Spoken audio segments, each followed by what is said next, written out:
اعوذ باللہ من الشیطان الرجیم بسم اللہ الرحمن الرحیم۔ جیسے کہ آپ حضرات کے سامنے نماز تراویح کے مسائل چل رہے تھے، تو اسی سے متعلق ایک مسئلہ ہے جو آپ کی بارگاہ میں آج عرض کروں گا کہ ہمارے ہاں عموماً ہوتا یہ ہے کہ باہر کے مائک کھول کر نماز تراویح پڑھائی جاتی ہے۔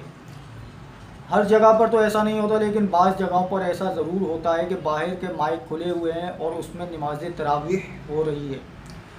تو یاد رکھیے کہ قرآن مجید فرقان حمید کا سننا اور چپ رہنا، جب قرآن پاک پڑھا جائے تو اس ٹائم چپ رہنا یہ واجب ہوتا ہے۔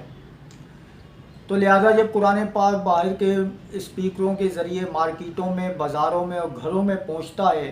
ایسے لوگوں تک پہنچا رہے ہوتے ہیں کہ جو اپنے کاموں میں مشغول ہوتے ہیں۔ لہذا اب دیکھا جائے گا کہ یہ قرآن پاک پڑھنے والے کی غلطی ہے یا جو قرآن پاک کو نہیں سن رہے، ان تک آواز پہنچ رہی ہے اور وہ قرآن پاک کو نہیں سن رہے، ان کی غلطی ہے۔ تو یاد رکھیے کہ یہ وبال جو ہے، اس کا گناہ یہ اس شخص پر ہے کہ جو باہر کے اسپیکر کھول کر اس میں قرآن پاک پڑھ رہا ہے۔ یا تو مسجد انتظامیہ وہ اسپیکر کھولتی ہے، یا جو حافظ صاحب قرآن پاک پڑھ رہے ہیں وہ پڑھتے ہیں۔ چلیں، اگر انتظامیہ نے بھی کھولا تو کم از کم حافظ صاحب یہ تو کہہ سکتے ہیں نا کہ جناب میں باہر کے اسپیکروں میں قرآن پاک نہیں پڑھوں گا۔ اتنا مسئلہ تو ان کو بھی معلوم ہونا چاہیے کہ جب قرآن پاک پڑھا جاتا ہے تو اس کو سننا واجب ہوتا ہے، اور آپ ایسے لوگوں کو قرآن پاک سنا رہے ہیں کہ جو اپنے کاموں میں مشغول ہیں، ان کے لیے قرآن سننا ممکن ہی نہیں۔ تو لہٰذا یہ نہ سننے والوں کی غلطی نہیں، بلکہ جو باہر کے اسپیکر کھول کر اس میں قرآن پاک پڑھ رہے ہیں ان کی غلطی ہے۔ اللہ تبارک و تعالیٰ نے جو ارشاد فرمایا وَإِذَا قُرِئَ الْقُرْآنَ فَاسْتَمِعُوا لَهُ وَأَنصِتُوا لَعَلَّكُمْ تُرْحَمُونَ، کہ جب قرآن پڑھا جائے تو اسے سنو اور چپ رہو تاکہ تم پر رحم کیا جائے۔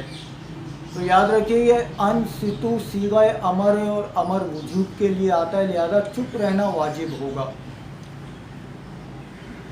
علامہ شامی لکھتے ہیں کہ یہ آیت اگرچہ نماز کے متعلق نازل ہوئی ہے، لیکن الفاظ عموم الفاظ کا اعتبار ہوتا ہے، خصوصیت اس سبب کا نہیں۔ تو لہذا یہ خالی تراویح کے ساتھ ہی نہیں ہے، بلکہ اگر کوئی ویسے بھی قرآن پاک باہر کے اسپیکر کھول کر پڑھے تو تمام کے لیے یہ حکم ہوگا کہ وہ اسپیکر باہر کے کھول کر نہ پڑھیں۔ لہذا کوئی مسجد زیر تعمیر ہوتی ہے اور وہاں پر وہ مائک رکھ کر اور جو ہے اس میں قرآن پاک کی تلاوت کی جا رہی ہوتی ہے، چلتا روڈ ہے، گاڑیاں چل رہی ہیں، کوئی اپنے کام میں مشغول ہے، کوئی گفتگو کر رہا ہے، کوئی ایک دوسرے کو گالیاں دے رہا ہے، اور یہ صاحب قرآن پڑھ رہے ہوتے ہیں چندے کے لیے، تو ان کو توجہ فرمانی چاہیے۔ ایک تو ان کو مسئلہ معلوم نہیں ہوتا، اور مطلب جو ہے نا ایسے ہی مائک پکڑ کے بیٹھ جاتے ہیں اور قرآن پڑھنا شروع کر دیتے ہیں۔ تو لہذا ان کو بھی خیال کرنا چاہیے کہ قرآن نہ پڑھیں، کوئی نعت شریف پڑھ لیں اور کچھ پڑھ لیں، کیونکہ قرآن جہاں پڑھا جائے گا وہاں اس کا سننا واجب ہو جائے گا۔ علامہ شامی رد المختار میں ارشاد فرماتے ہیں کہ اگرچہ یہ آیت قرآن نماز کے لیے نازل ہوئی، لیکن چاہے کوئی نماز میں ہو یا نماز کے باہر ہو، یعنی نماز میں قرآن سن رہا ہو یا نماز کے علاوہ قرآن سن رہا ہو، دونوں صورتوں میں چپ رہنا واجب ہوگا۔ لہذا اس سے یہ پتہ چل گیا کہ چاہے قرآن نماز میں پڑھا جائے یا نماز کے علاوہ پڑھا جائے، اس کو سننا، یہ چپ رہنا اور سننا واجب ہوگا۔ لہذا اب